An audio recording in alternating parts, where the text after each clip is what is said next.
Hey guys, for today video, kung nakikita ninyo, meron ako ditong eggs, ampalaya, at kamatis, onions, at garlic. Ito yung ating iluluto for today sa aking cooking show.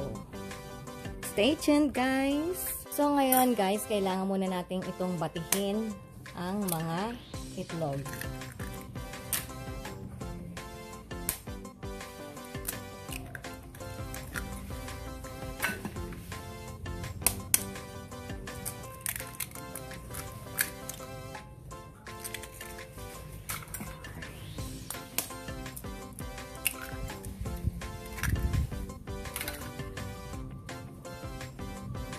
So, kailangan natin itong batihin mabuti guys. Tapos, lagyan natin siya ng salt. Yung alam nyo naman na tama lang sa inyong dami ng itlog na inyong iluluto. Then, lagay din tayo ng, syempre, magic sarap.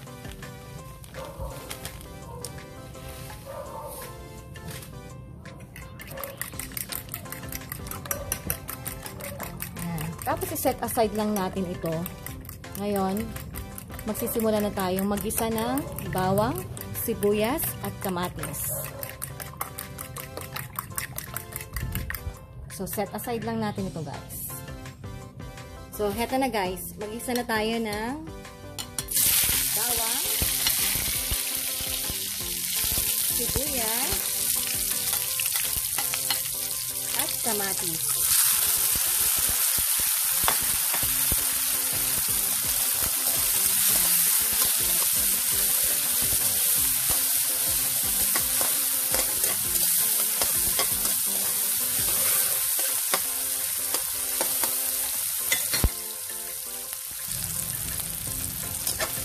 Ayan, naigisa natin mabuti yung ating mga kamatis, bawang, sibuyas. Isusunod natin ang ampalaya.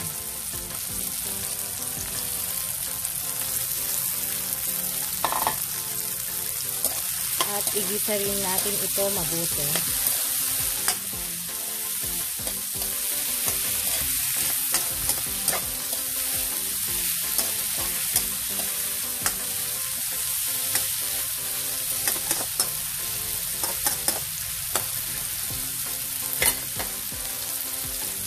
Lagay tayo ng konting salt.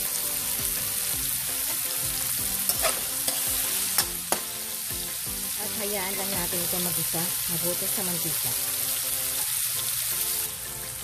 Yan, heto guys, kita nyo naman, nag-isa mabuti. Tapos, isa-set aside natin ito at bago natin ilahok sa itlog. Ito na rin yung cooking pan na ating gagamitin sa ating pagpiprito ng itlog. So, heto na guys, imimix na natin yung itlog at mga ingredients na ating ginis kanina. So, unahin natin ang ingredients. At ang ating eggs.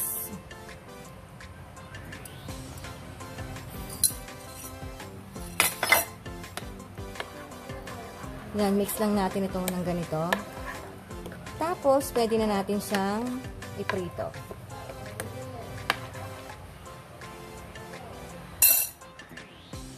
So, hayun na guys. Mainit na yung ating cooking oil.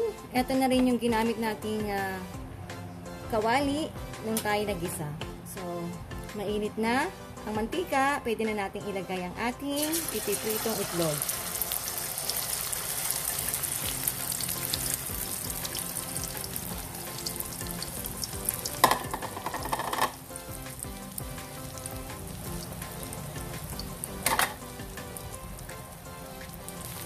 So guys, heto na. Luto na yung ating ampalaya with eggs.